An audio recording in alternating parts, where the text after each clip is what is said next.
Thank you very much. Great to have you.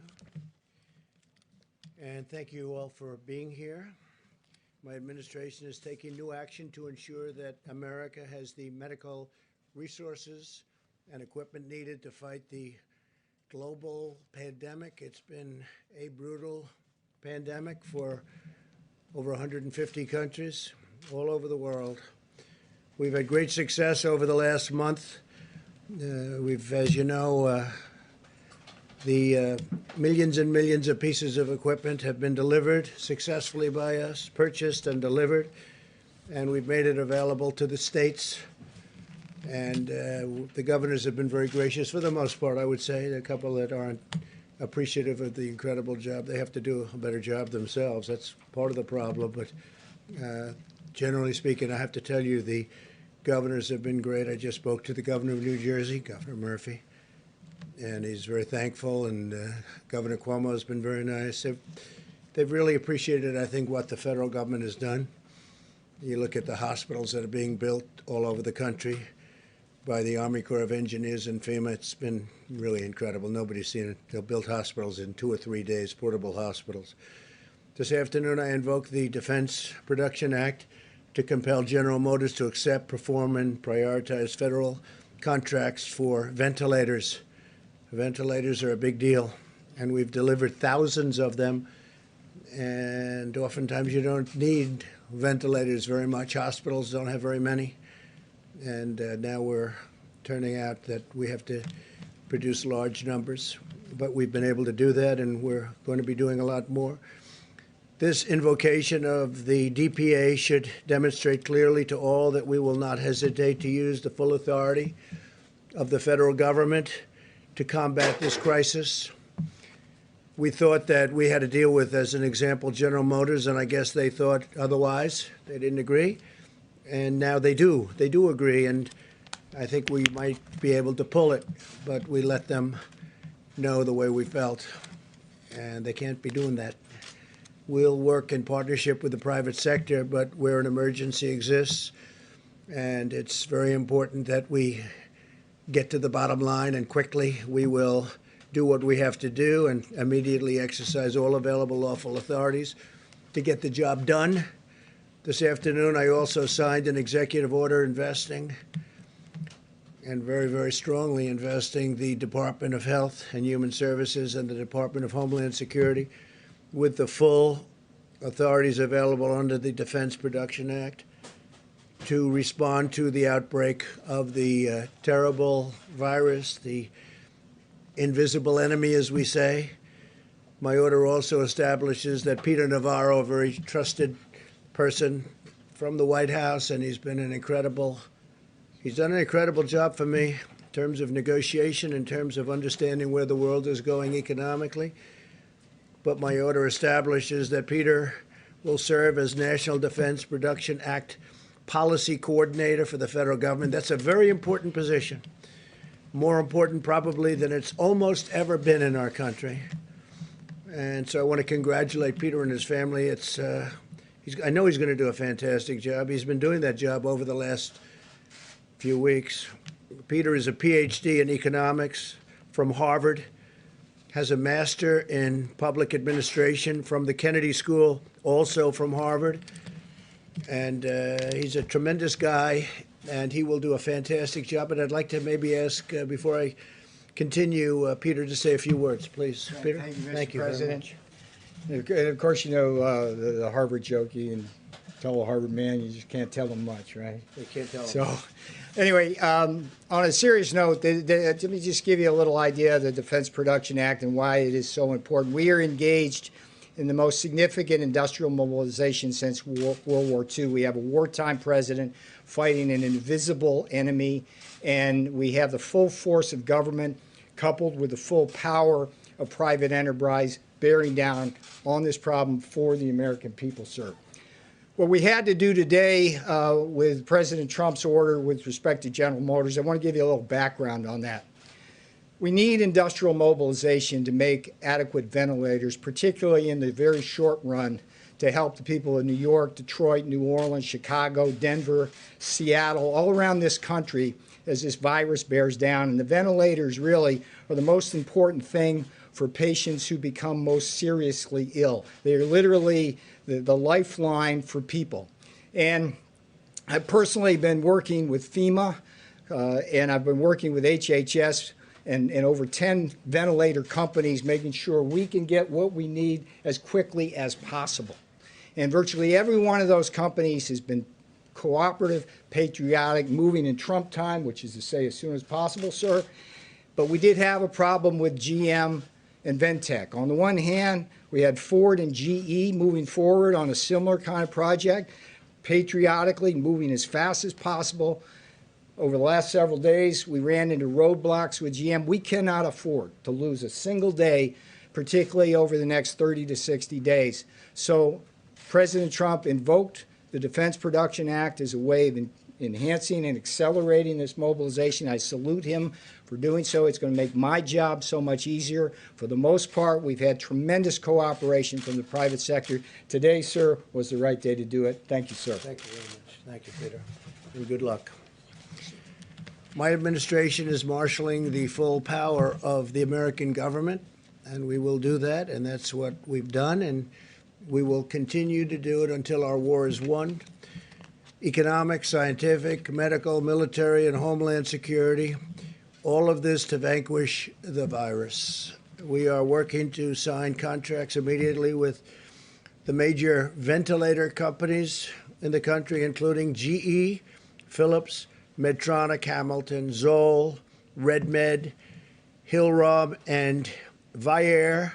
These are all companies that do this, great companies. The FDA will be reducing and waiving unnecessary regulations in order to get this done. We're going to be getting rid of certain, let's say, barriers to speed. We want them to get it done quickly. They've been doing it for a long time. They've been making ventilators for a long time. Hopefully General Motors will join in the fray. Under the normal condition that you would be, regular times, 29,000 ventilators are distributed in the United States each year. In the next 100 days, well, first of all, we've already delivered thousands of them, but within the next 100 days, we will either make or get in some form over 100,000 additional units. And I guess to put it in other words, in the next 100 days, we'll receive over 3 times the number of ventilators made during a regular year in the United States. And that doesn't include all of the thousands and thousands that we've given to the various states, a lot of them. We delivered thousands, as you know, to New York, and they didn't know they got them. And then we also had thousands put in a warehouse, and that was also for New York, and they just found out that they were there. So we have to make sure that when we deliver things, they get distributed.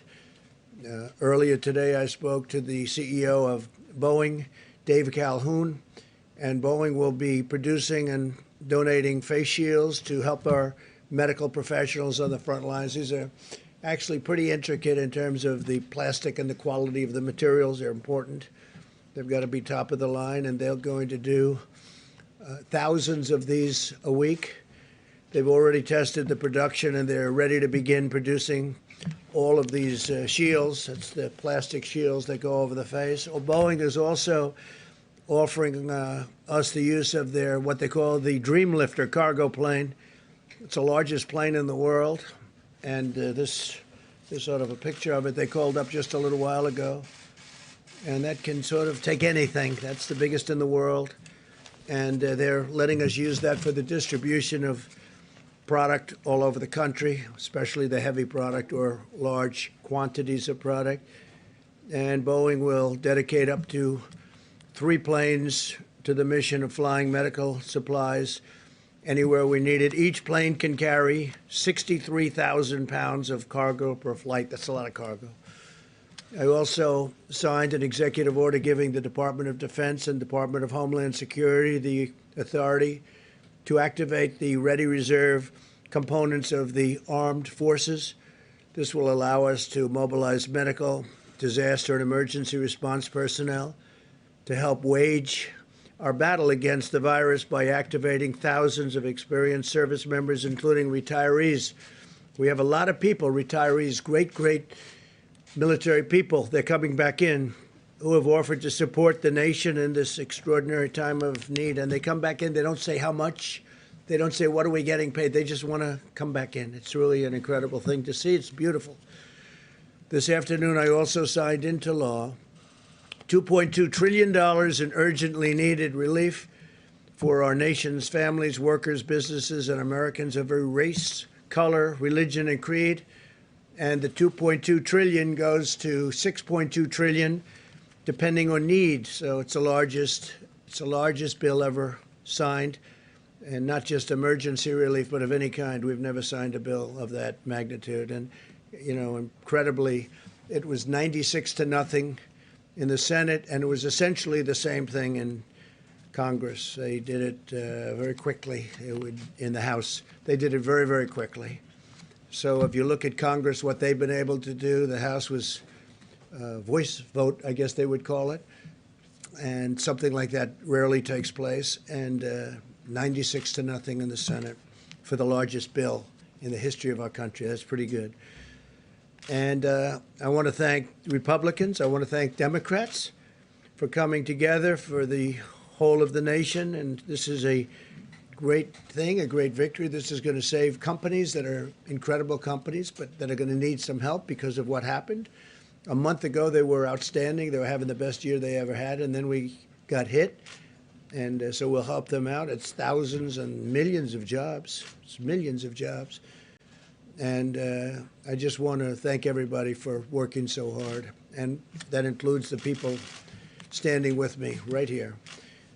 The legislation extends a vital lifeline to American families and American workers with job retention loans for small businesses. And a big focus of the bill is small businesses. They're really they're the energy. They're whatever you want to call it in terms of our nation. They push. People have no idea how big a factor, Peter can tell you, the small businesses are in this country from an economic standpoint, from a job standpoint. We expand the unemployment benefits for workers very substantially, and direct cash payments will be going to American citizens, substantial. This legislation also provides a massive increase in funding for hospitals, for the Disaster Relief Fund, and critical supplies, including masks, respirators, and pharmaceuticals of all types. And speaking of pharmaceuticals, as you know, we're working on vaccines. We're getting some good response, and we're working on therapeutics and cures. And we have some very interesting things happening. This afternoon, Apple launched a new tool created in partnership with our task force, the CDC and FEMA. Any individual who is concerned that they might have the virus can now download the free COVID-19 app on their iPhone and answer a set of simple questions about their symptoms and risk factors. It's getting to be a very modernized system indeed. They'll soon receive HHS recommendations on what to do next, including whether they should get tested or not. And again, we only want people to get tested if we think they need it. In a few moments, Secretary DeVos and Secretary Perdue will discuss new partnerships with the private sector that are providing meals to millions of students while schools are closed. They've both been incredible, the job they've done. I appreciate them very much. We're grateful for the assistance of Niran Chaudhary, CEO of Panera Bread Company. They've been so incredible to us. And to the people of our country, and Denton McLean, chairman of McLean Global Logistics, and they've joined us. They're on stage with me. They're going to speak. Throughout this ordeal, I've been awed and inspired by the American people more than anything else, more than anyone else. Americans of every walk of life have followed the guidelines, shown incredible compassion, and sacrificed greatly on behalf of their fellow citizens. I want every American to know that their selfless and heroic actions are saving lives, and I want them to know, and I've said it before, that I'm very proud to be their president, very proud of the American people. My administration is actively planning the next phase in an all-out war against this horrible virus. We're now testing nearly 100,000 patients per day, more than anybody in the world. And we've now, as of even a couple of weeks ago, tested more than any other country in the world. And our capacity continues to grow. Widespread surveillance testing will allow us to monitor the spread of the virus, and we're doing that quite accurately. And Deborah and Tony will be speaking about that, and coordinate with the states to contain new hotspots as they arise with a targeted, fact-based, and data-based approach. It's all data-driven. This surveillance testing will soon enable us to publish updated guidelines for state and local leaders. We want every county and region in the country to have the on-the-ground evidence that they need to determine the mitigation measures that are right for them. Each location is different. Some are very, very different. Some are day and night. Some are in great shape and some aren't in great shape. And we'll be able to have very accurate information very shortly. We already have a lot of that information.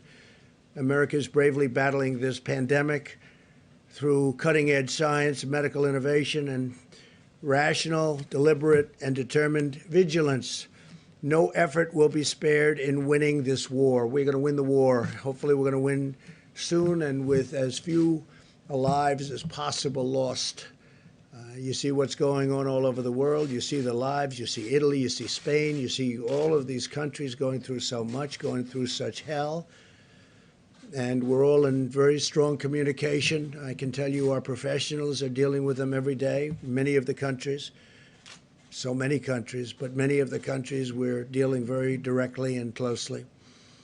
And we're going to be in very good shape in terms of certain equipment that's very hard to get, very hard to manufacture, and at the right time we'll be distributing that equipment throughout the world to other countries. Boris Johnson was asking for ventilators today. As you know, he's tested, unfortunately, he's tested positive, and that's a terrible thing.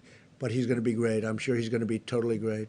But they want ventilators. Italy wants ventilators. Spain wants ventilators. Germany wants ventilators. They're all calling for ventilators. Well, we're going to make a lot of ventilators, and we'll take care of our needs, but we're also going to help other countries. So I just want to thank everybody. I want to thank our great American citizens, and a lot of incredible things are happening, really happening, and it's too bad. I was saying before, we had the press conference when we had a signing ceremony when we signed the largest bill in our history. And I said, think of it, 22 days ago, we had the greatest economy in the world. Everything was going beautifully. The stock market hit an all-time high again for the over 150th time during my presidency. And the world was looking good. And then we got hit by the invisible enemy, and now you have countries all over the world reeling.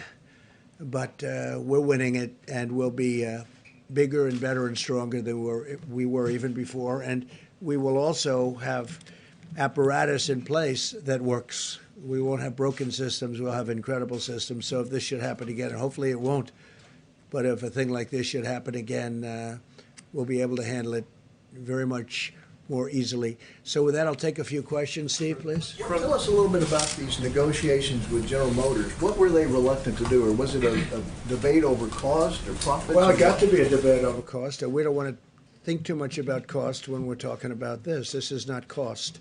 I wasn't happy where General Motors built plants in other locations over the years, not so much during my term, but they built a lot of plants in other countries. I won't name the countries, but you can imagine.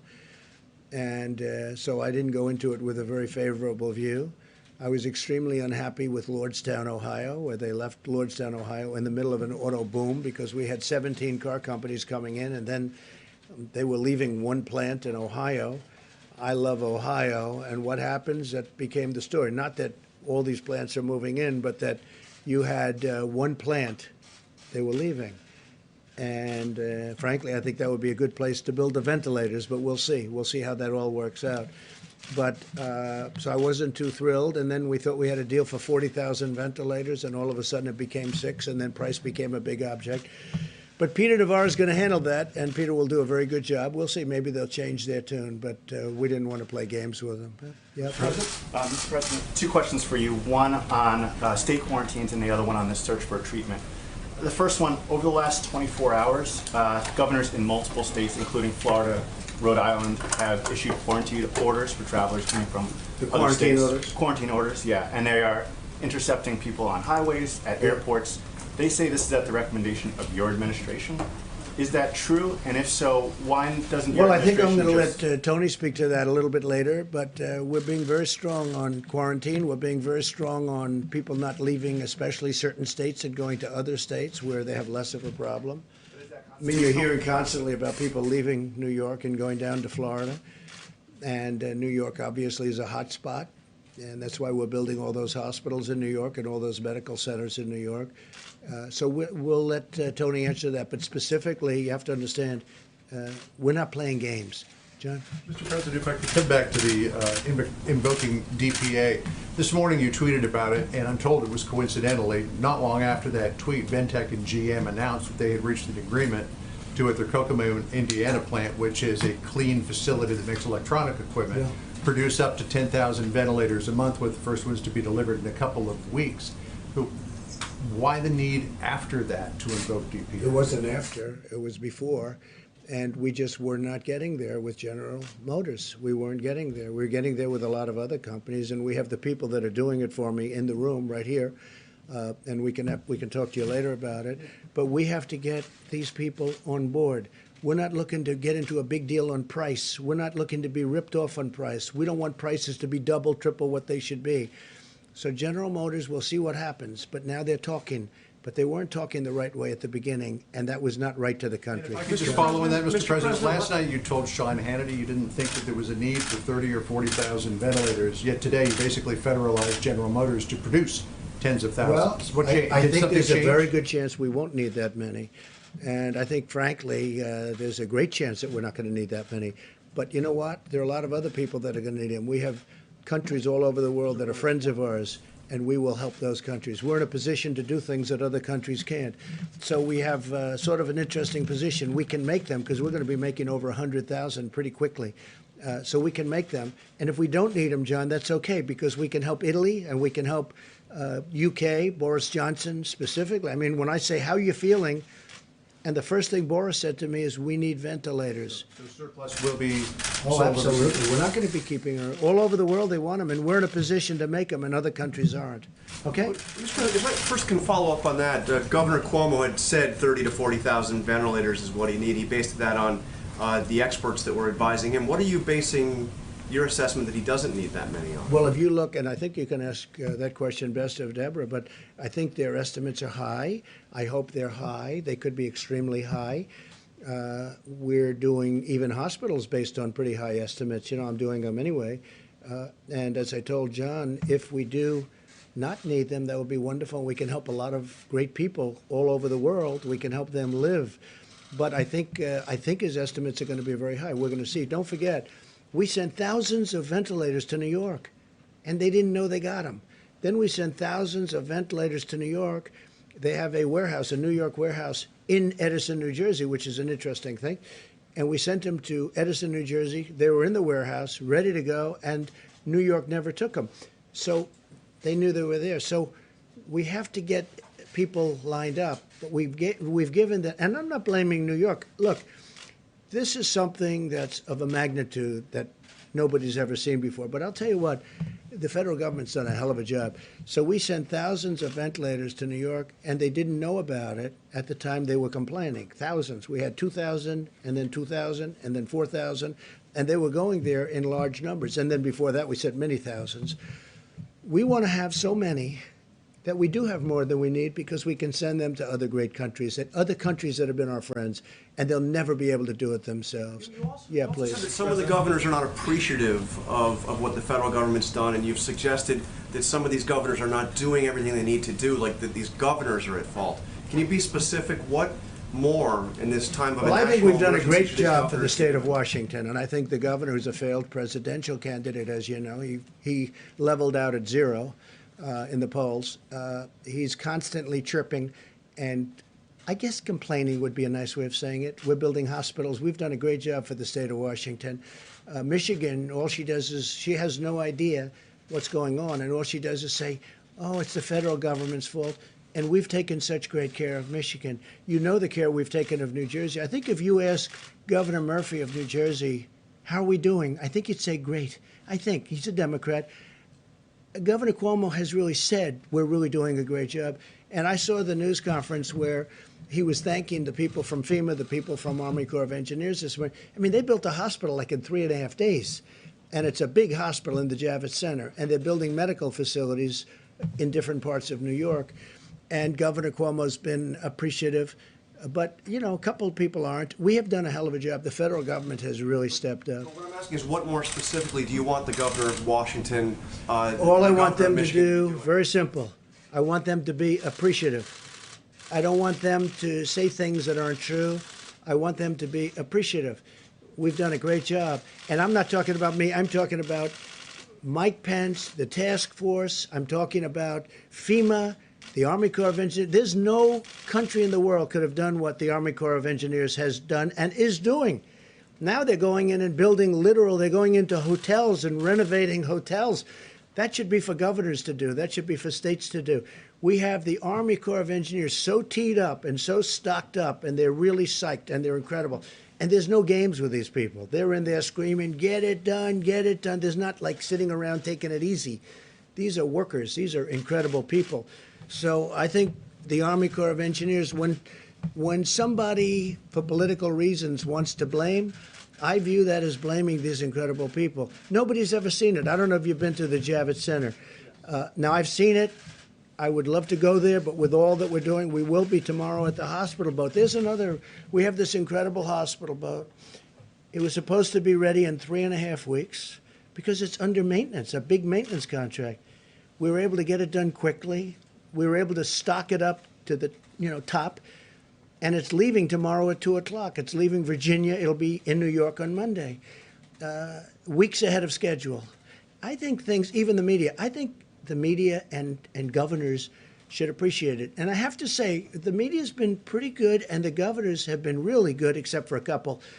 And with them, it's just political. How's Trump doing? Oh, well, I don't know. Let's blame. Because we have done a job the likes of which nobody's seen.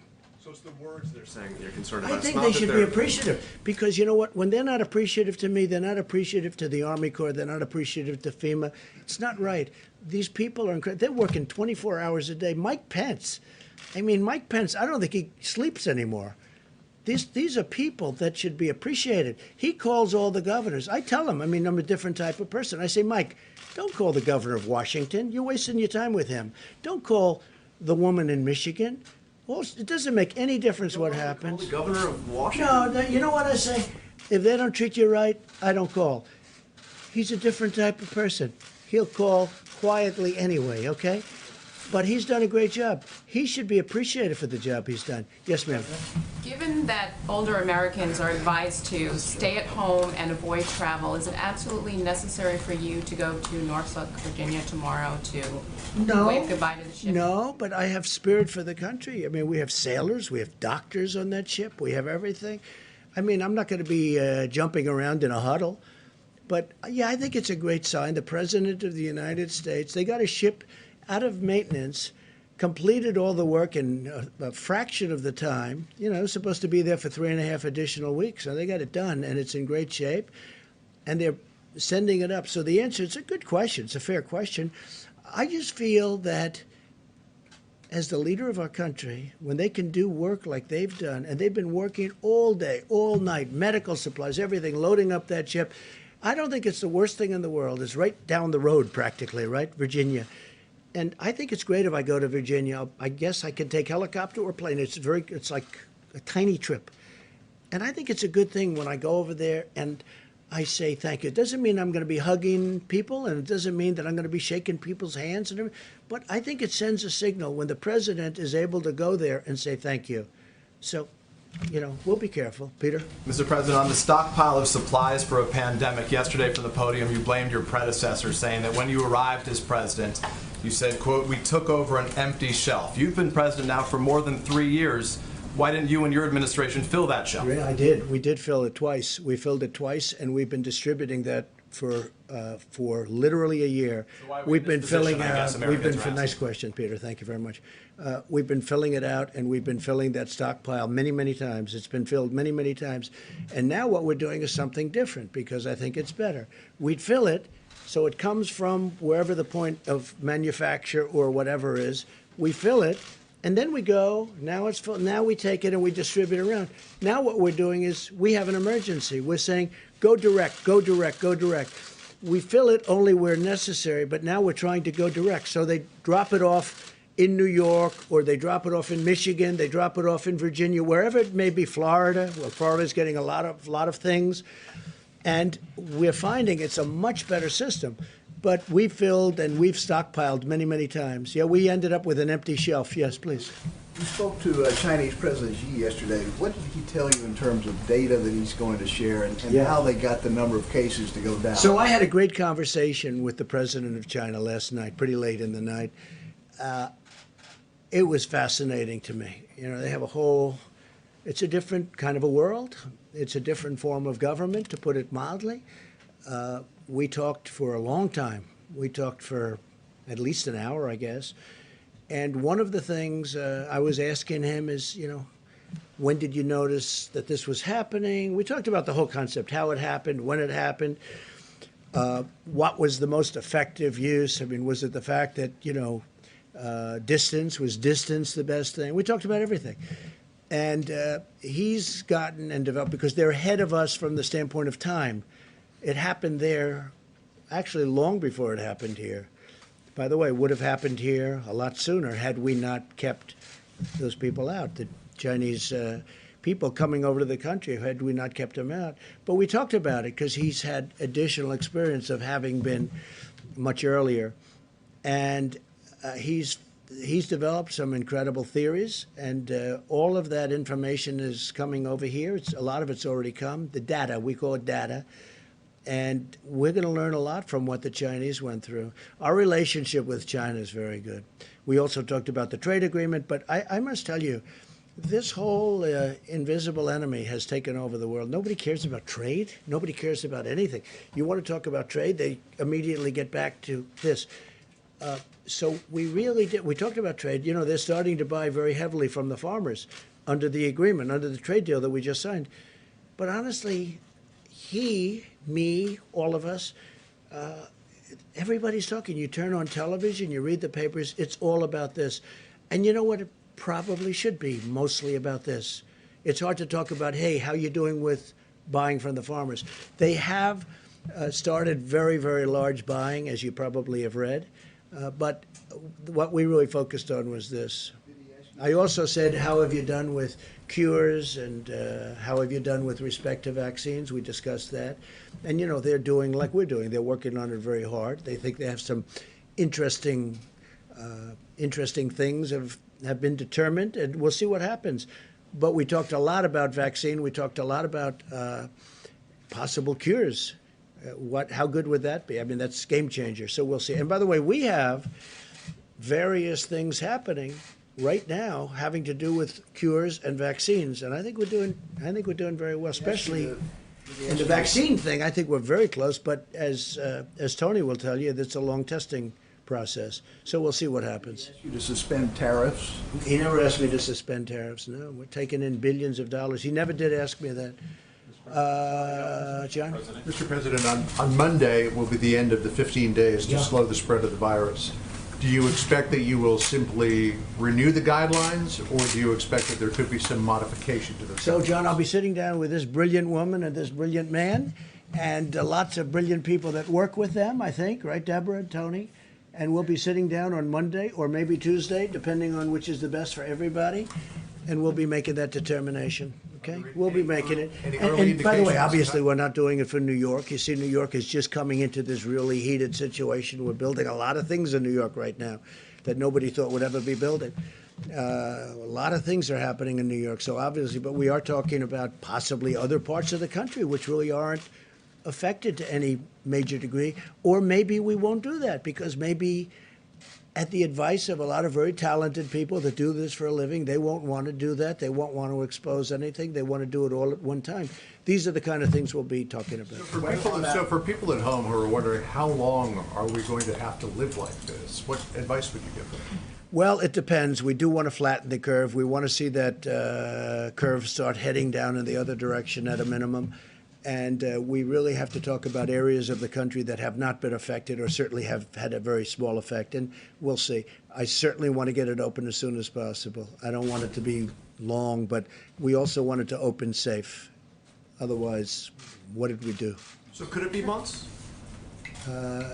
I hope not. I hope it's going to be sooner. I hope it disappears faster than that. I really think that the people of our country have done a great job. I looked last night, I was watching, and I'm looking down Madison Avenue and Fifth Avenue. John, there were no people in the street.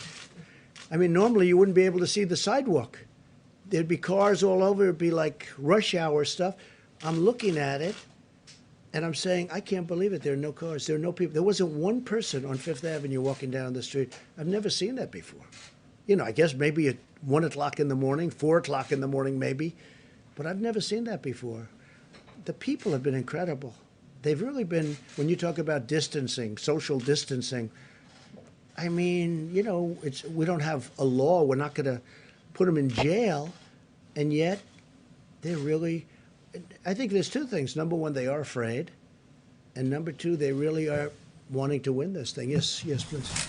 I wanted to ask you about United Airlines said today that they're worried that there's not enough money for them in the $2.2 trillion bill that you just signed, and that at the end of the sort of aid period, which would be the end of September, where the restrictions on layoffs come off, that they could be seeing significant layoffs. Sure. And so I was wondering what your reaction to that was, and what the administration might do to prevent. So yeah, sure, it's a good question. We have brilliant people. We have a tremendous amount of money, and we have brilliant people that I'm taking from Wall Street with Secretary Mnuchin, who's done an incredible job, a brilliant guy.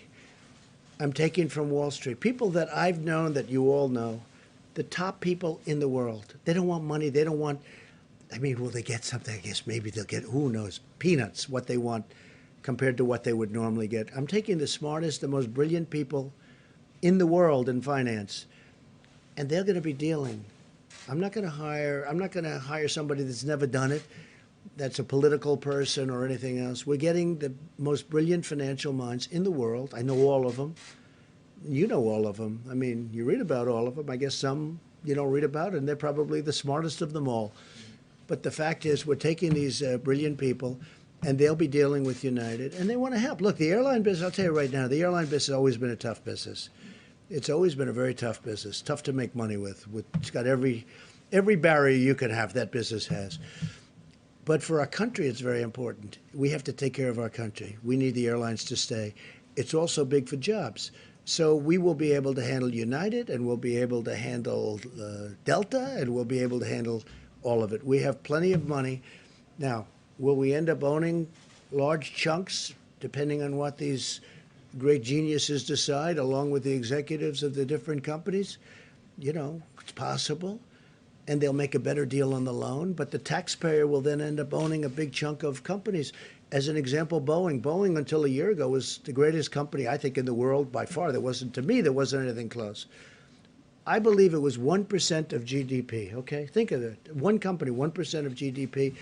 It was flawless. Then it had the problems, and then it had on top of it this whole thing with the virus. So Boeing will probably need a hand, and we're going to bring Boeing back to health. But we have the smartest people in the world. We have the smartest, I don't even know if you know that. I think this could be the first time you've heard it. People like Larry Fink we're talking to, and that's BlackRock. And we have, you know, the smartest people. And they all want to do it. They all, I mean, this to them, they love this country. They all want to do it. So we're speaking to people like that, and they'll be able to work it out. I guess my question is, there's probably a tension between bringing companies back to economic health and protecting people's jobs. And I'm wondering if you're going to intervene and ask Treasury Secretary. No, I think they're the same thing. I mean, you know, bringing people back to health and protecting people's jobs. To me, and I'm okay at this stuff, that's the same thing. I'm in a much different position as president than if I were an investor or something. But I want to bring them back to health because I want to preserve their jobs, but I also want to preserve airlines because that's preserving lots of other jobs. That's preserving the travel and leisure industry, which is perhaps the largest industry in our country if you add it all up. You add up all the hotels and all the traveling and all the planes and everything else, probably by far the largest industry in our country. So saving the airlines is very important. And the airlines were all doing well. You know, the airlines were doing record business a month before this today, let's say. Even 22 days to be exact, right? When we first started seeing some real signs of problems. They were at record levels. Last year they had a record year, the biggest in the history of the airlines. Everybody was doing well. I mean, I was presiding over the most successful economy in the history of the world. And now we're going to have to rebuild it. And I think we're going to have an absolute incredible fourth quarter. You know, maybe it's slightly after that, to be honest. But it's going to be in that time period. As soon as we get rid of this, I think we're going to have an explosion upward. It's going to be incredible. Please. Mr. President, Florida Governor Ron DeSantis has issued some of the fewest restrictions in the country, yet Florida has the highest percentage of elderly in the country. That's true. Do you believe Governor DeSantis is handling this well? Do you have I do, confidence? because he's a very talented guy. He's a very good governor. Everyone loves him. He's doing a fantastic job for Florida. He was not happy with the people coming down from New York. You know, they're flying down from New York, and he had a state and has a state with, you know, obviously a lot less problems. Florida's been doing really well in the sense of testing. The testing has shown much better results. I mean, they'll talk to you about that later. But no, he was very unhappy with the people coming down from New York, and I understand that. No, Ron's a very tough guy. He's a great governor, and I have tremendous confidence in him. And, you know, he had the beach situation. He resolved that. He will get it all resolved. Yeah, please. I have two questions, Mr. President. First, yesterday in your letter to the governors, you said that you want to categorize certain counties of high risk, medium risk, and low risk. Practically speaking, how are you going to enforce that? How can you stop people from You have high to go risk, louder. for example? You have to speak louder. Sorry. How are you going to stop people from going from high risk areas to low risk areas? In your letters to the governors. We have some very, very strong restrictions, but you're right. I don't like it. So we're seeing how it works. The data is coming in on Monday and Tuesday, and we're going to see how it looks. But, you know, can we go to a tougher level? We can, but that causes other problems. We're going to see, and we'll be reporting back very shortly after my meetings with Tony, Deborah, and others that we're going to be meeting, and our vice president. We're going to be reporting back to the media, okay? Please, corner. Thank you. Hi, Mr. President. Owen Jensen with EWTN News.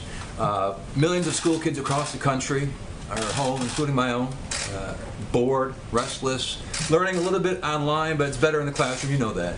Yeah. And my kids, they're crawling the walls and climbing the walls, and my wife is about to lose it. Right. So many of them are watching right now. What would you say to those kids right now? Elementary school, middle school, high school. What would you tell them right now who are watching from home? I would say that you are a citizen of the greatest country anywhere in the world. And we were attacked like nothing that's happened possibly since 1917, many, many years ago. We were attacked. And we're winning the battle, and we're going to win the war, and it's not going to take, hopefully, that much longer. But we have to win the war.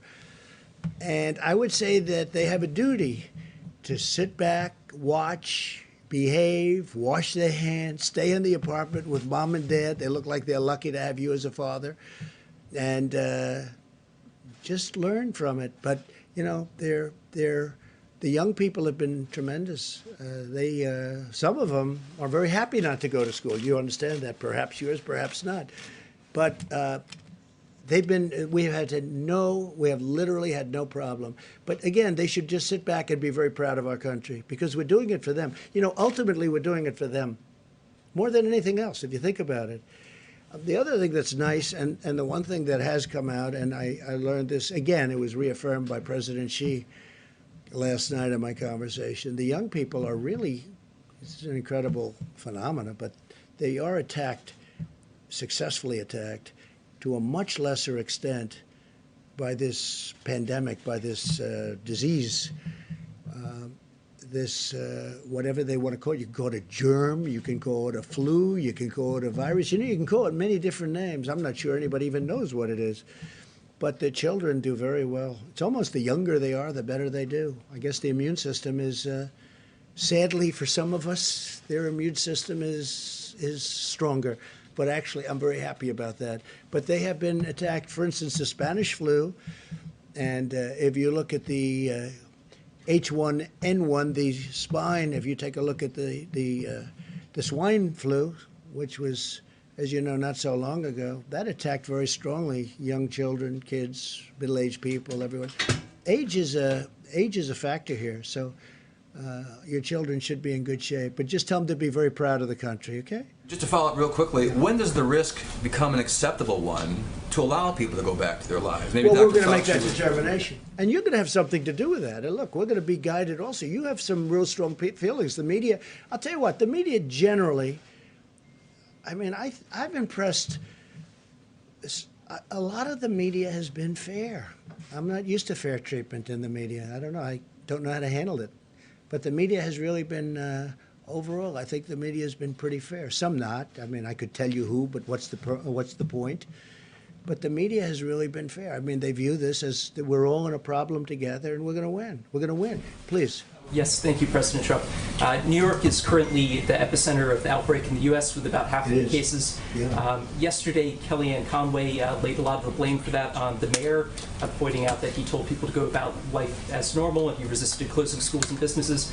I'm wondering if you agree, and also if I could ask you your thoughts on the stimulus bill preventing aid to your businesses. Do you think that's fair, and what are your thoughts on that? Well, that's not happening. I mean, I think they wrote us out. And that's all right, but that's not happening. As far as the mayor of New York, I'll be honest, I didn't know him well. He and I are obviously opposite persuasions, and we would go at it, but we didn't, I don't know if we ever spoke other than to maybe say hello a couple of times. I did down at the Memorial, World Trade Center Memorial once a long time ago. So I've spoken to him a lot, Mayor de Blasio, and we've really had incredibly productive discussions. I've gotten him a lot of people. We've gotten him a medical center. He's asked for, at Elmhurst, I know Elmhurst Hospital very well. I mean, that was an area of Queens that I grew up in. And boy, you talk about an epicenter. That's really the epicenter of the epicenter. That's really something. We talked about it because that was, you know, very close to where I grew up. And you know, knowing it, being so familiar with it, it's incredible to see where they have the trucks. I don't have to go into great detail. The refrigerated trucks coming up, and I've never seen anything like it. I've spoken with Mayor de Blasio a lot in the last week. We've helped him, I think, a lot. And I've really gotten to like him. I get along with him very well. Now, he wants us to do certain things, and we've produced. I mean, today I spoke to him with the Secretary of Defense, Esper, and we had a great conversation, and we're helping him get some of the things he needs. I don't have to go into great detail, but he's very happy about what we were able to do for him today. And he's like us. He's working very hard. But I can't say anything bad about Mayor de Blasio. I mean, my relationship with him over the last couple of weeks has been excellent, and we've done a good job for him too. Yeah. On the governors, Please. There's been a lot of talk about ventilators and PPE and that kind of thing, but what about hospital capacity? And are you prepared for the stories So we're that are doing going that. to Great come question. We're increasing capacities. when hospitals can't? Right. We're actually adding on through the Army Corps of Engineers. This is a big job, and we're doing it in many states, not just New York and California. By the way, Gavin Newsom's been terrific, I have to tell you, the governor of California. We're getting along really well. We're working hard for him. As you know, the hospital ship, the other hospital ship, and they are incredible, that just arrived in Los Angeles, fully stocked. But Gavin Newsom has been really good, and so many of the governors have been good. And these are governors that I've been fighting with about different things for a long time, the forest fires in his case, and the border, and all sorts of things. And here we are, getting along very well. So, and I appreciate his nice words. I really do. I really appreciate it. And the people with me appreciate it. Do you have another question? Well, I was going to say on the issue of hospital capacity Yeah. and beds and So, being able to yeah, treat good- people and good not question. have them die because they can't have a hospital. Yeah, well, I mean, look, we just started this, we were just notified, and some of the governors have asked us to build hospitals through extensions, through portable hospitals, through things, and, normally this, in all fairness, this is done normally through local government. We don't go into cities and expand a hospital that's existing, but we're doing it now because we really are equipped to do it. We have incredible people, and we're expanding hospitals. We're building many portable hospitals, not only Javits Center, where you have 4, plus you have 4 medical centers, but we're doing it in New Jersey, Governor Murphy. We're doing it in other states. We're doing it in California. We're doing some in the state of Washington, despite the fact that I'm not appreciative of the way the governor speaks. We're doing it in a lot of different locations, and we're doing a lot of expansions. We're also taking over buildings, and the city will go in, or the state usually will go in, take over a building, and we go in and equip it and make it so that it's now hospital functioning. They call it hospital functioning. We're doing a lot of that. Again, this is normally done by governors and then give it to the city to do. You bring it into the point. But we're doing a lot of that, and they're doing a great job, mostly done by the Army Corps of Engineers and FEMA. A couple questions on those governors. You and your team obviously have had classified briefings on the pandemic, I assume, for a while now. Were the governors included in those briefings that you would have got in January and February? When did you warn the governors, as you would have had the information first? Yeah, well, they say I had classified briefings a long time ago, which wasn't true. But we've had briefings, and as I know it, the governors have also had many briefings by the federal I guess, government. to tell them this thing was coming. This was a... Oh, I think a we bullet. knew. I think we knew for a while. But if you take a look, I was the first one to say to China, and I have great respect for China, I will tell you that. But I was the first one when they had the problem to say you can't come in. And if you go back, that's a long time ago. So if I can follow up. Mr. President, on this question of ventilators, I understand you have a question whether or not New York needs as much as they want. Governor Cuomo is saying 21 days from now. Here's what we're going to have. Are you ready? We're going to have more than we're manufacturing a lot of them now. We're accumulating a lot. We're taking a lot through the act. We're taking a lot. We're actually taking them. And we're going to have, in a very short period of time, and Peter's doing it along with some very talented people, some really talented people. It's very impressive, actually. But we're actually taking a lot. We're going to have plenty.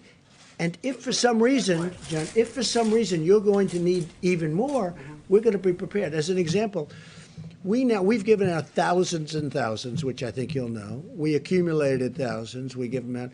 But we right now, I think in the stockpile, we have over 10,000. The reason we don't want to distribute that is for exactly what you're saying. If there's a mad rush in New York, or maybe in Louisiana, or maybe someplace else, we don't want to have given out all of those units, the ventilators, and then in those sections we give them to Iowa, but they didn't have a problem in Iowa. We give them to Idaho. We give them to lots of different places, and now we have to try and get them back, which is never easy to do. Here's my question. No, John, what I'm saying is this.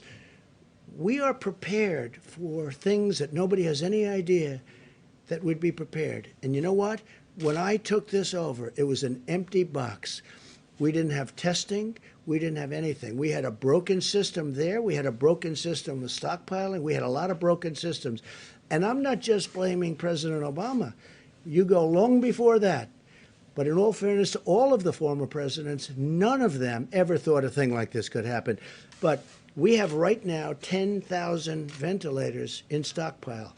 We are ready to go with those ventilators. What we don't want is where we distribute the ventilators like we did in New York and they didn't need them, or they didn't know, or they didn't use them. If we need them in New York, we're going to have plenty. Now, we're getting a lot of ventilators in the next short period of time. A lot of ventilators are coming in the next short period of time. We're manufacturing. We went to all of the companies. I read their names. We went to all of those companies. They are going to go, I would say, round the clock, Peter. Is that right? They're going round the clock. Is 100 days fast enough? Like you said, is that fast enough to get 100,000? Because some of these Let's people put need it this way. 3 weeks. Let's put it this way. We've distributed thousands and thousands already. Normally, these would be bought by states, just so you understand. Normally, these would be bought by governors. They were, I don't want to say unprepared, but nobody was prepared for this. What we've done, nobody can even imagine. And by the way, I've had governors tell me, including Democrat governors, They said, we can't believe you've been able to do this. And you go to other countries, and we're not only competing against states, because we don't want to compete against states. We've had a couple of cases where states were buying, we were buying, and I said specifically, because I heard about it, pull back, let the state buy it. Immediately, the price goes way down, and they end up buying it. But we're also competing against many countries, because many countries need the ventilators. That's why I want to build more, if possible. John, maybe we'll take one more question. The question I was building up to is, are you able to guarantee, to assure these states, these hospitals, that everybody who needs a ventilator will get a ventilator? So here's what I'll tell you. I think we're in really good shape. This is a pandemic, the likes of which nobody's seen before. I think we're in great shape. I think that, number one, we've distributed, ventilators is a big deal. We've distributed vast numbers of ventilators, and we're prepared to do vast numbers. I think we're in great shape. I hope that's the case. I hope that we're going to have leftovers so we can help other people, other countries. Everybody who needs one will be able to get a ventilator. Look, don't be a cutie pie, okay? You know, everyone who needs one. Nobody's ever done what we've done. Nobody's done anything like we've been able to do. And everything I took over was a mess. It was a broken country in so many ways other than this. We had a bad testing system. We had a bad stockpile system. We had nothing in the stockpile system. So I wouldn't tell me what like being a wise guy. Go ahead. Mr. President, you signed a bill today the size of which could choke an entire herd of horses. And before you even had a chance to put pen to paper, people were already talking about the need for phase 4. Yeah. Do you see a need for phase 4, and where do you think the priorities would lie? There may be something where we're going to help states, because the states have been hurt very badly. And the beautiful thing about our country is 6.2 trillion, because it is 2.2 plus 4. It's $6.2 trillion. And we can handle that easily because of who we are, what we are. It's our money. We are the ones. It's our currency. We can handle it, and we can handle. I watched Jerome Powell the other day, and he did a good job. He said, "We'll do whatever we have to do." John, we have to do whatever we have to do. Where do you see the priorities being? The priority is life and safety, and then the economy. Life and safety. Does the Easter goal stick? It seems like earlier in the week you said we love Easter, but now it seems like it could be longer. A lot of things can. We're heading into a long weekend. Yeah. What do you tell those folks who think they're going to have to wait this out for a while? I tell them if it's your life, then it's your safety. And if we need more time, they're not going to have a problem waiting it out. It's life, it's safety, and it's our country. But we have to take care of people. At the same time, we want to get them out. They want to get out. Our country was built on that. But we have to make sure it's safe, and everyone knows that. Okay, one more question, please. Has your thinking changed over the last 30 days? Thank you. Both the World Health Organization, as recently as today, and your own health officials have said that any treatments that we use for coronavirus should be scientifically demonstrated to be effective. But at the same time, you've said that chloroquine, as an example, could be used as a cure very soon. So is the WHO and your health officials wrong on this point? Are they? So hydroxychloroquine, which is supposed to be the better of the two, seems to have some good backing. We're going to see. Look, Governor Cuomo, we've given him 10,000 units. It's a lot. And they're testing it. It's a malaria drug. It's also a drug for arthritis.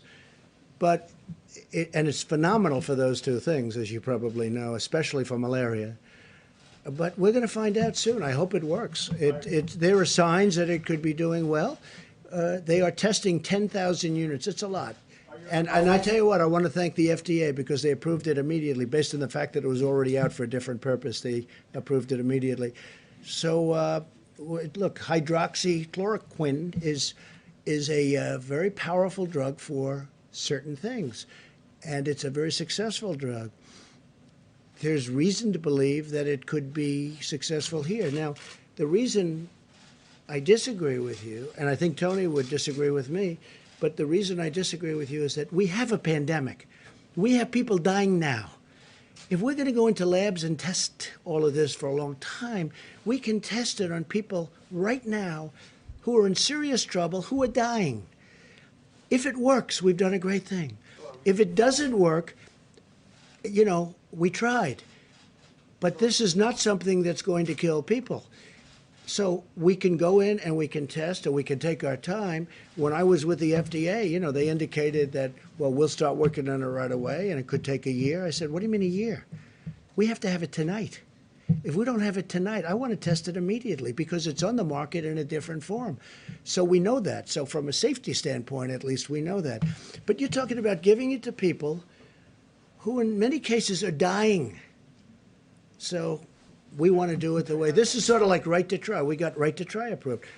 For 44 years or more, they couldn't get it approved. We have the best labs, the best doctors, they couldn't get it. I got it approved. Now if somebody's terminally ill, and if we think we have something that's going to work, we can actually use it. They can use it. And I'll tell you what, you ought to do, when this is over, you got to do a story on that, because we have had some tremendous results. Just before you go, could I ask you something that just popped on Wall Street Journal? It says, headline, the Trump administration plans to suspend the collection of import tariffs for 3 months, according to administration officials. True or not true? It's not even talk to me about it. Just more fake news, John. Look, not even talk to me. They're talking about, the only one I've heard that from, like as an example, China pays 25% interest on $250 billion worth of product that they send in. That's a lot. Everybody keeps saying, oh, are you going to suspend the tariffs? Well, the answer is no, but President Xi never even brought it up last night. It wasn't even discussed. It's fake news. Tell the Wall Street Journal. You know, the Wall Street Journal does a lot of fake news, too. It's pretty amazing. So I want to leave you by just saying I want to thank you for being here. I want to thank the American public and all of the people that have helped so much. And we're going to give the podium to Vice President Pence, who has been incredible. And if he's tired and if he's not answering questions like he should, we have a great reason, because he hasn't slept in about 4 weeks. But I want to thank him because he has dedicated, I mean, he is a dedicated person long before this, but the job he's done has been fantastic. So I want to thank Mike, all the people on the task force, and FEMA, and Army Corps, everybody. You've been fantastic. Thank you all very much. Thank you, Mr. President. Mr. President. Thank you. Thank you.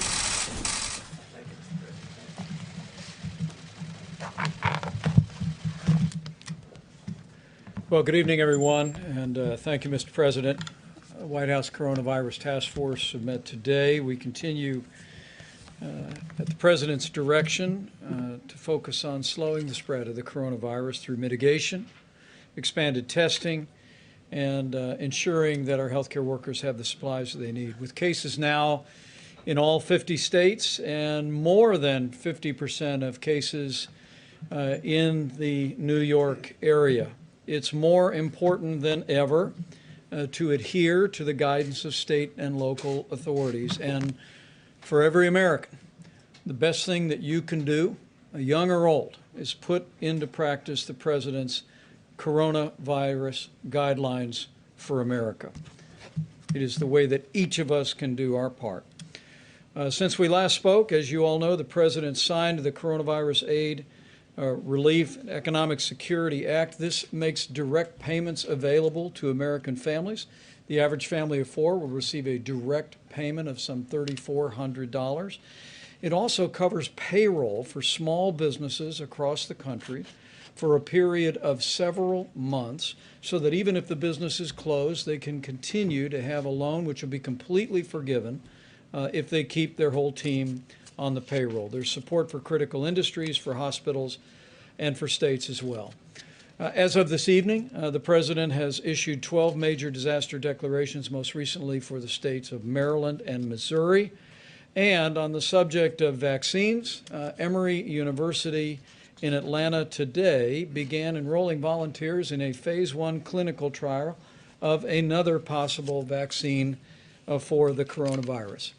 On the subject of testing, testing is available in all 50 states, and as a great credit to our partnership with commercial laboratories across the country, this morning it was reported that more than 685,000 tests have already been performed, and we are particularly grateful to the American Hospital Association, whose members are now reporting into the CDC and FEMA in real time, giving our experts more visibility on those that have contracted the disease around the country. The President mentioned this, but it's worth mentioning again. Apple has a new app out, It is a screening tool that will help Americans determine whether they should be tested. It has a easy format, question and answer. If you have issues about whether or not a test is appropriate for you, you can use the new Apple app to accomplish that as well.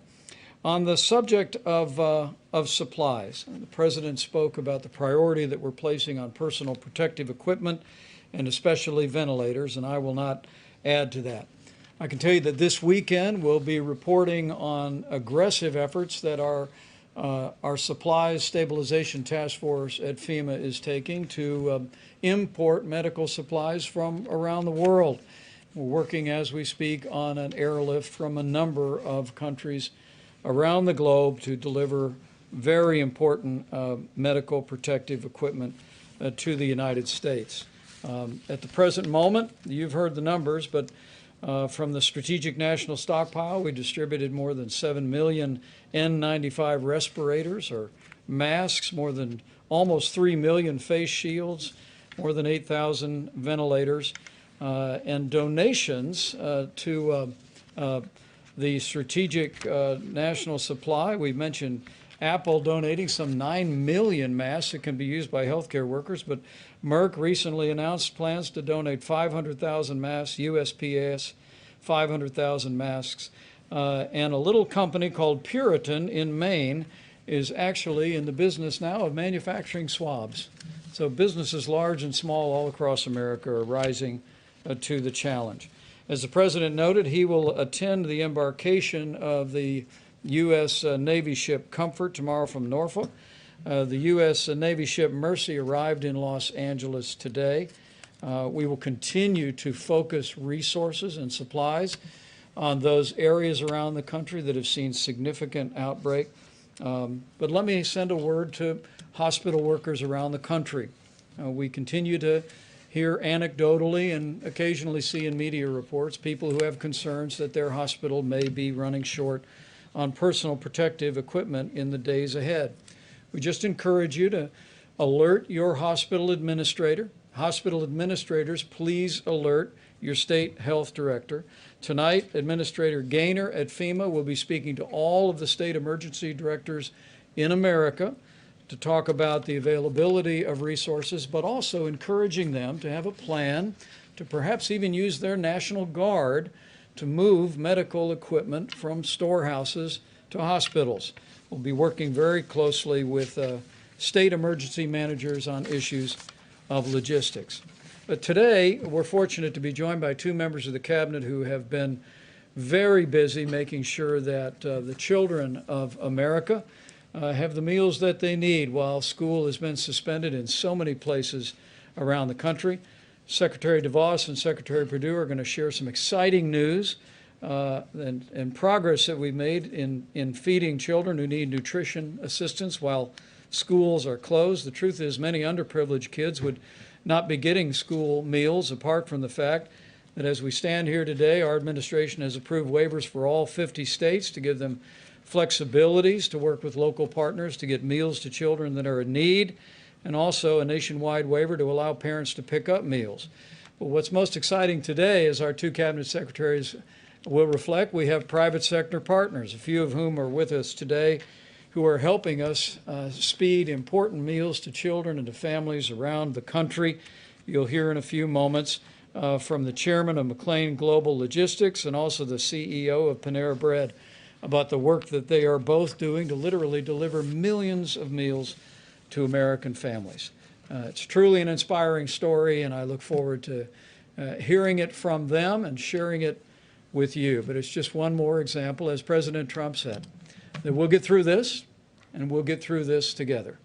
Not only a whole of federal government approach, working with all of our state partners, working with healthcare authorities at the local level, but also working with businesses that have been willing to step up and stand at the point of the need and be there for the most vulnerable and help us meet the needs of our children and of our families. And on behalf of the President and a grateful nation, we thank you. Madam Secretary. Thank you so much, Mr. Vice President. And I just want to begin by thanking President Trump for his clear-eyed leadership during these challenging times for our country and for our world. And Vice President Pence, for your tremendous leadership of the task force and for truly making a difference that's certainly true for America's students and teachers as well. Most of them, as Owen said a moment ago, experiencing unprecedented disruptions in learning and in their lives. I want each of them to know that President Trump and his administration are taking decisive action to keep them safe and healthy so they can continue learning.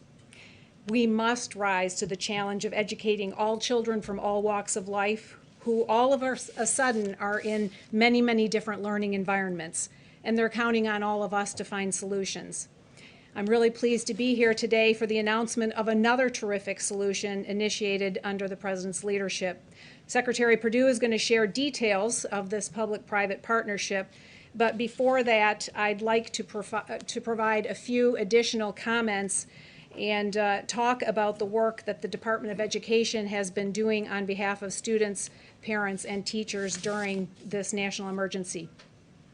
My team and I are in contact daily with governors, state school chiefs, college presidents, superintendents, and local education leaders. We are quickly responding to their needs so they can do the next right thing for their students. Most governors have decided to close some or all schools in their states for a period of time. As a result, students may not be able to take federally mandated standardized tests this spring. And the President took action to make sure they didn't have to. We made the process to delay these tests for a year fast and painless. As of today, 47 states have requested the delay or the waiver, and 46 have been approved within a 24-hour period. We also released additional information making clear the expectation that education will continue for all students. The transition to distance and online learning needs to happen quickly, and it needs to include meaningful instruction and supports for children with disabilities. Learning should not stop or be denied because schools fear federal regulators or fear doing something different. Distance learning is happening. States like New Hampshire and Florida have implemented phased and tiered approaches to meet the needs of students in their states. Other schools and states are implementing creative approaches and working through practical realities to help students continue learning. In remote Colorado mountain towns without internet connectivity, teachers are putting weekly learning packets together, and they're holding office hours by phone to help their students when they're stuck. South Carolina is deploying 3,000 buses with mobile Wi-Fi hotspots to help kids in remote areas access learning that way. This national emergency gives all of us an opportunity to come together to educate all students out of principle. It's simply not an acceptable option to educate none of them out of fear. So we stand ready to assist educators and their students. We're compiling all of the tools we have produced, along with the great resources that states are offering to help keep learning going. There are already many existing online learning platforms, and many states were already offering a robust menu of courses virtually. We will be adding that information to our website on an ongoing basis, and that site is ed.gov/coronavirus. We're using every tool possible to extend flexibility to states and communities. This includes funding flexibility. Where we don't have the latitude, we're working with Congress on solutions. One area is providing direct financial support to students, families, and teachers. We will propose Congress provide microgrants to help students continue to learn. These would be focused toward the most disadvantaged students in our states or communities where their school system has simply shut down. I've always believed education funding should be tied to students, not systems, and that necessity has never been more evident. We'll also support microgrants to teachers to help them pivot to supporting all of their students in a different environment than they've been used to. We know they are dealing with an unprecedented situation, but it's been truly inspiring to hear story after story of teachers rising to the occasion and meeting the unique needs of each of their students. Ultimately, we know everyone's grappling with the challenge of keeping students safe and healthy while also building capacity for remote learning. It's an important moment to realize that learning can and does happen anywhere and everywhere. I think of the Texas dad who started a daily webinar interviewing friends and acquaintances in wildly different careers and helping students understand what it takes to work in that chosen career. Or the history teacher in Virginia who connects with his students through a live stream every morning. I think of the art teacher in Tennessee who's broadcasting her lessons over social media, or of Second Lady Karen Pence, who prepares packages of art materials and projects for her students to pick up with their school lunches. Or the principal in Alabama, who's going online daily, giving morning announcements, leading the Pledge of Allegiance, and a moment of silence. And I think of the many schools that have distributed laptops and tablets to students who don't have them so they can continue learning over video conference, and the ones that just don't have that option currently, like the remote Colorado towns. Joy Hoffmeister, the school chief in Oklahoma, may have put this best. She told me, "School isn't a building. It's students, teachers, and families working together to advance learning." She's right, and that's our shared mission. Let me also touch very briefly on how we're supporting students pursuing higher education. At the beginning of this outbreak, we immediately gave institutions of higher education regulatory flexibility so learning could go online, and it did. In many cases, it was a seamless transition, and learning continues. And we're continuing to cut federal bureaucracy and let schools rise to meet this challenge. We've vastly improved distance learning policies, which are working quickly to enact for traditional higher education. Shorter-term programs and apprenticeships also need to grow and thrive, and as the President has so effectively championed, workers need these options as they look to come back stronger than ever from these momentary setbacks. The President promised to defeat this invisible enemy and keep our economy strong. He took immediate action and provided student loan relief to tens of millions of borrowers. We set all federally held student loans to 0% interest rates and deferred payments for 60 days. Now, with the CARES Act that he signed just earlier today, Mr. President, those actions will extend to 6 months. We hope these actions and others we've taken for those who've become delinquent on payments or have had other issues with their student loan payments will help alleviate the financial burden and anxiety students and their families are feeling during these tough times. These are tough times, but we, the people, are tougher. So in closing, let me offer just a few words of encouragement. To our students, your educations can and should continue. Learning can happen anywhere, and we will help make sure it does. We believe in you. To our teachers, we will support you and help you. You are doing great work. Keep it up. And to every parent and family, we know these are challenging times, but it's in the face of great challenges that Americans have always risen to the occasion and embraced greatness. And I know we'll do that once again. I thank again the President and the Vice President for their leadership on behalf of America's students and on behalf of all of us. And now I'll turn to my friend Secretary Sonny Perdue to share more on how we're working together to help support student nutrition.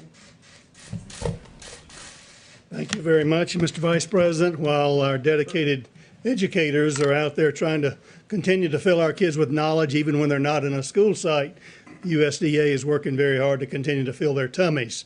You may know that many of these children receive breakfast and lunch at their school sites, and our federal government participates with our dedicated school nutritional and lunch professionals throughout the country, and we have issued waiver after waiver to make this flexibilities available for things that make sense when children cannot congregate in a singular location. That's one of the first waivers we issued, and when Congress gave us the authority to issue more, we are turning those waivers around in rapid speed, really less than 24 hours. So we're very fortunate that we've got a great team at our Food, Nutrition, Consumer Services team working 24/7 to make sure that our kids continue to be fed. It's a great partnership that's happening out there. I want to mention one other simple but very important point about another matter that your listeners and readers may be very interested in. That's the food supply chain. USDA obviously is intimately involved in the food supply chain. We've worked with all those producers, even the ones who provide equipment and materials for our farmers and cattlemen, and producers out there to make sure they have what they need. They're part of the critical and essential workforce there to continue. And the good news is those folks are staying on the job. Those who've grown it, those who are processing it, our inspectors who are grading it just the same way they always had, those folks who are delivering it, packing it, delivering it, stocking those shelves, and checking out those customers. That's the great news about our food supply chain. And it's a great American story. Mr. Vice President, under your leadership, the President's leadership, this is that whole of America approach. Federal government can't do it all, but we got great partners out there in the food supply chain, as well as our food nutrition services and our partners in our school nutrition services doing a great job to continue to get these meals to kids there. Two of our private sector partners are here with us today. I'd like for them to tell their story because it's a great story. Denton McLean with McLean Global here has partnered with Baylor Collaborative on Poverty and Hunger, along with PepsiCo, in order to pack 1 million meals a week to deliver to rural kids who might not can get to town to these drop-off sites where the other kids are picking up meals. And again, Niran Chaudhry, Niran Chaudhry of Panera Bread, CEO of Panera Bread. Their company is also participating in Columbus, Ohio, with the Children Hunger Alliance there to deliver food meals that meet the regulations of USDA under flexible conditions there, to get food meals there. And Panera's looking to expand that to nationwide as well. So, Denton, why don't you come and tell us your story? Thank you very much.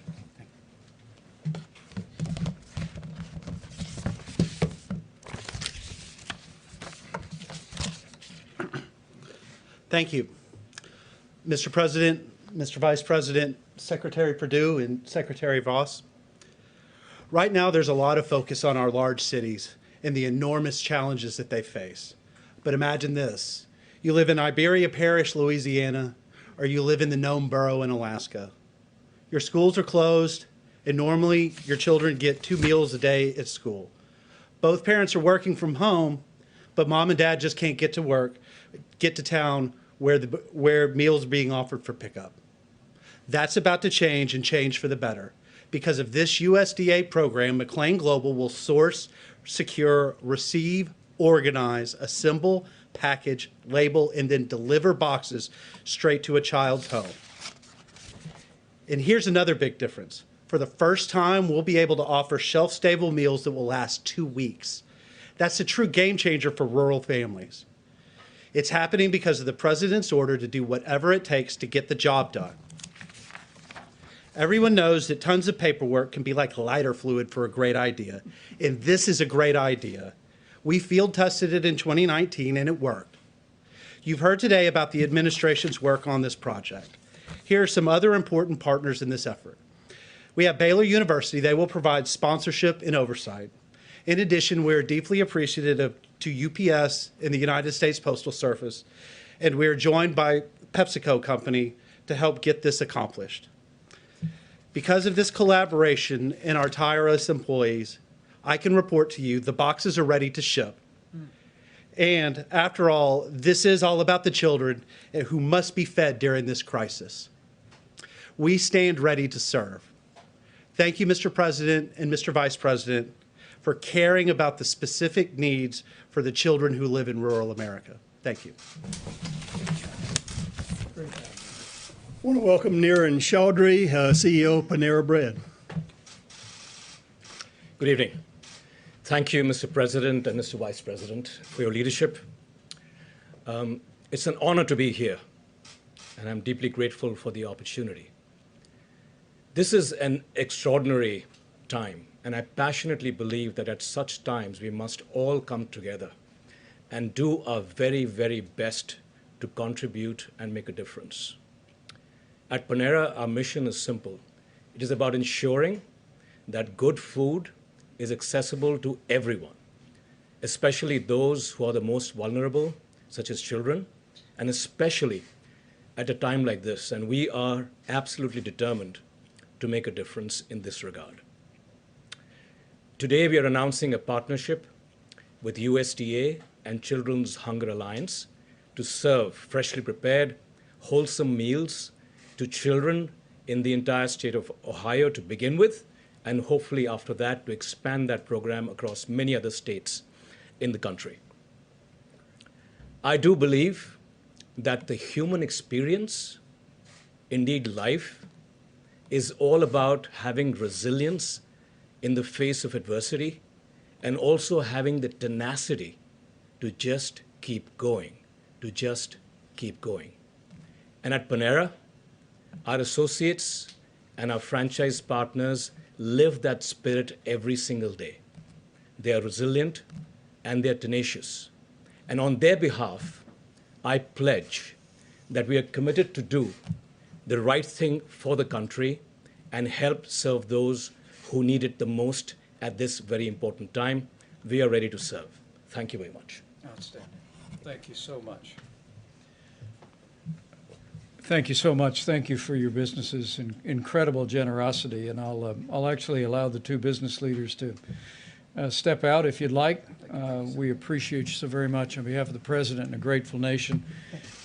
Before we go to questions, I'm going to invite Dr. Birx and Dr. Fauci to step forward with a few reflections on what we're seeing in the data. And as you all are aware, over the next several days, our team will be assembling recommendations for the President to give further guidance to the American people, to states around the country, and they can both share with you the importance of ongoing efforts of mitigation by every American, the need to support what state and local leaders guidance is to every American community, but also as Dr. Birx continues to work carefully with the modeling, analyzing the data, she'll reflect on the progress we've made in that. Deborah? Great. Thank you, Mr. Vice President. Just to pick up on some of the questions that you had earlier. So the issues that we discussed with the modeling yesterday was to ensure that the models were adjusted for the great work that every citizen is making in doing the mitigation efforts, and to see if that was reflected in the request specifically for ventilators. And so we wanted to make sure that with a limited number of ventilators and the issues that we saw in Detroit and Dearborn, in Cook County, and now in New Orleans, that we were balancing and projecting correctly based on both what the models had predicted and then whether they were adjusted for the incredible mitigation work ongoing in New York City. We understand that this week and next week will not reflect that mitigation, whether it's New Orleans or whether it's New York and the New York metro area. We know that the hospital admissions that we are seeing this week and next week will be infections that occurred before the mitigation started. But we wanted to make sure going forward that the needs reflected that. That was what was adjusted in the Ferguson model for the UK, and I know you're following that very carefully. They believe strongly that the mitigation methods that were put into place that informed our mitigation methods, we all were working off of that same model, and I want to make it clear that those models, those flu models, have been incredibly helpful to really predict what would layering of these different mitigation methods, from social distancing to staying home if you're sick, to staying in that household, to quarantine everybody in the household if anyone is positive. Now, there are other countries that took different approaches, and I want to be clear because we did hear from both China and South Korea. But it's always important that you adopt and adapt it to your community and the reality of your country. We do this around the world. You can't ever just take an off-the-shelf approach and then put it into action in your community. You have to understand your communities. And so although both China and South Korea removed people who were positive from their households and segregated them away from their families, we did not think that our Americans would adopt and adapt to that situation. And so that's why in our guidelines we asked people, if there is a family member, to try to self-isolate in the household, and so that that person is still there in the household. So I just wanted to be clear that, yes, we all heard about what China and South Korea did. As much as we could, we adapted them to the American situation, as the UK has done also. And we just wanted to be really ensured that all of the requests for the stockpile reflected the great work that the American citizens were doing in each of these areas to ensure health. And then finally, I know there was a question about requiring quarantine. I want to make sure that everyone understood when we talked about New York residents who had gone to other places, it was for them to voluntarily self-isolate and take care of themselves because we felt like they could be exposed, and we really wanted to alert them that the rates in New York City were high and were increasing, and that they were probably exposed during some of the most exposure time period before the mitigation efforts went in. So this was really about a health of our New York citizens that then chose to go to other places, both to protect themselves and to protect others. So hopefully that's clear to everyone about those issues. We continue to look at the data every day. We really want to applaud the laboratory testing that is helping us. It will help us very much when we can get full surveillance up in many of our communities and surveillance around those most vulnerable, particularly in nursing homes and long-term care facilities, so that we can more rapidly test both the workers and the occupants in those communities. Thank you. Yeah, thank you very much, Mr. Vice President. Today, just a few hours ago, I had the opportunity to get on a telephone call with the people who are on the front lines, the people who are actually in the ICUs or in the hospitals from all of the areas that are being hardly hit, including New York. And I'm not a supply person. I'm a physician, a scientist, and I do vaccines and I do drugs, but I am a member of the task force, and I do take very seriously the responsibility that we have to those individuals to get them the material that they need. We've heard discussions about this, ventilators, personal protective equipment, masks, and things like that. They are doing an amazing job up there. And I just want to have a message to them, which I told them over the phone, that as a member of the task force with my colleagues here, we're going to do everything we can to make sure that they get everything they need at the time that they need that, because they are doing an amazing job up there, and I salute them. Thank you. Great.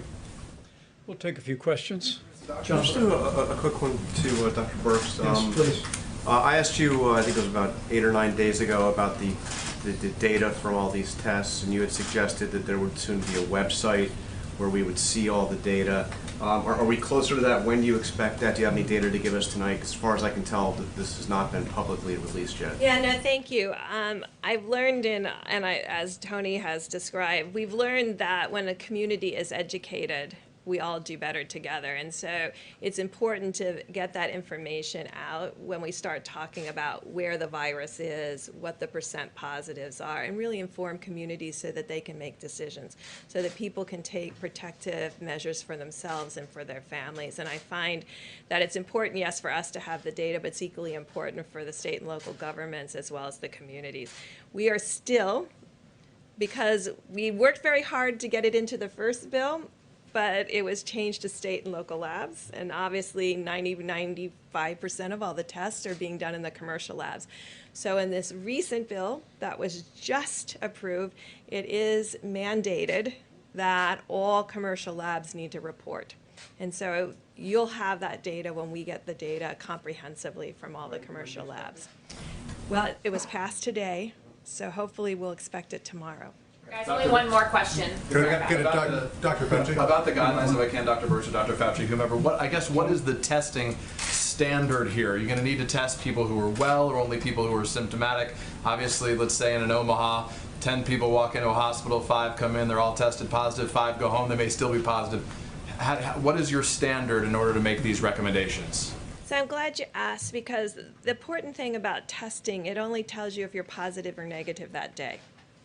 You could become positive the next day. And so testing should be used intentionally as a surveillance tool or a diagnostic tool. And I think what we're going to work on over the weekend is to weave together both a testing strategy for surveillance, which you have brought up in that key point, while maintaining a strong testing for diagnosis, because our first obligation is still to ensure that patients get diagnosed, both so that the personal protective equipment for those who are negative doesn't have to be utilized, but also to give those patients the opportunity to have optimal care.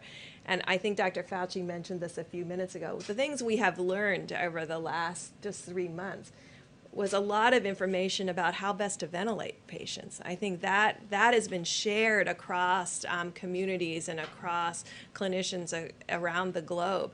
We never previously had an experience where a lot of people had to be ventilated prone. So this kind of information that has been shared has been critical to improve the survival of the patients that we have in the United States of America. And we really want to applaud the countries who've been giving all of us that information and sharing it across the clinical network. One quick thing to Dr. Fauci, if I could. Dr. Fauci, Sunday will mark 1 month since the first death from this new disease. I wanted to ask you a bit of a philosophical question. I've known you for 25 years. You've been through HIV, AIDS, MERS, SARS, West Nile virus, Ebola, all of that. How has this nation changed since that first death 1 month ago? Well, this is truly an unprecedented situation that we're going through. As you mentioned correctly, John, I have been through everything from the very beginning of the very uncertain days with HIV/AIDS. Cumulatively, if you look at what's happened with HIV/AIDS over the 38 years that we've had it, the burden and the suffering and the death has been enormous, historic. But it came over a period of time. There was the fight in the beginning. What we're seeing now in actual real time is something that's unprecedented. This is something that we have never seen before, at least in our generation. They've seen something maybe like this back 100 years ago. And we're really being challenged to not only learn in real time, to be able to respond in a way that is helpful and effective, but we're also in uncharted waters. And I think that's the thing that I find different, is that the waters are uncharted so that it isn't as if we have an example of how to do it. You know, we have an extraordinary confrontation on the health and the welfare of the globe, particularly, you know, for us here in the United States. So as somebody who has been through all of those outbreaks, this truly is unprecedented. So from the first day to now, the first death, we've been through something that no one has ever experienced in our generation. Let me say good evening to each one of you. I trust this was helpful. We'll continue to keep you informed. Over the course of the weekend, the President will be traveling to Norfolk for the embarkation of the U.S. Navy ship Comfort. Our task force will be meeting through the course of the weekend, and we'll be reviewing the data and preparing recommendations for the American people going forward. But thank you all for your time and attention.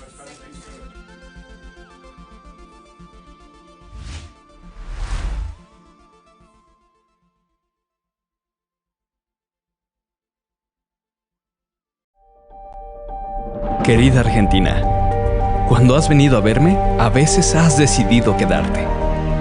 ¿Será porque hemos pasado horas y días conversando? Conversando sobre tus librerías, que son espectáculos vivos, y sobre mis